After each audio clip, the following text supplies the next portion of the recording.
ವಿದೇಶಾಂಗ ವ್ಯವಹಾರಗಳ ಸಚಿವ ಡಾಕ್ಟರ್ ಎಸ್ ಜೈಶಂಕರ್ ದೆಹಲಿಯಲ್ಲಿಂದು ತಮ್ಮ ಯುಎಇ ಸಹವರ್ತಿ Sheikh Abdullah bin Zayed Al Nahyan ಅವರೊಂದಿಗೆ ಭಾರತ ಯುಎಇ ಕಾರ್ಯತಂತ್ರದ ಸಂವಾದ ನಡೆಸಲಿದ್ದಾರೆ. ಯುಎಇ ವಿದೇಶಾಂಗ ಸಚಿವರು ಮಧ್ಯಾಹ್ನ ಪ್ರಧಾನಿ ನರೇಂದ್ರ ಮೋದಿ ಅವರನ್ನು ಭೇಟಿ ಮಾಡಿ ಸಮಾಲೋಚನೆ ನಡೆಸಲಿದ್ದಾರೆ.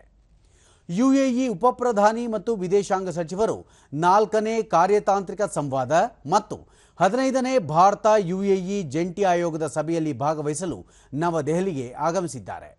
ಯುಎಇ ನಾಯಕರನ್ನು ಸ್ವಾಗತಿಸಿದ ವಿದೇಶಾಂಗ ವ್ಯವಹಾರಗಳ ಸಚಿವಾಲಯದ ವಕ್ತಾರ ರಣಧೀರ್ ಜೈಸ್ವಾಲ್ ತಮ್ಮ ಸಾಮಾಜಿಕ ಜಾಲತಾಣದ ಪೋಸ್ಟ್ನಲ್ಲಿ ಅವರ ಭೇಟಿಯು ಭಾರತ ಮತ್ತು ಯುಎಇ ನಡುವಿನ ಸಮಗ್ರ ಕಾರ್ಯತಂತ್ರದ ಪಾಲುದಾರಿಕೆಯನ್ನು ಮತ್ತಷ್ಟು ಬಲಪಡಿಸುತ್ತದೆ ಎಂದು ಹೇಳಿದ್ದಾರೆ.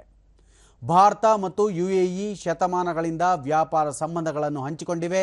2022-2023ರಲ್ಲಿ ಯುಎಇ ಭಾರತಕ್ಕೆ 4ನೇ ಅತಿ ದೊಡ್ಡ ಎಫ್ಡಿಐ ಹೂಡಿಕೆದಾರ ರಾಷ್ಟ್ರವಾಗಿದೆ.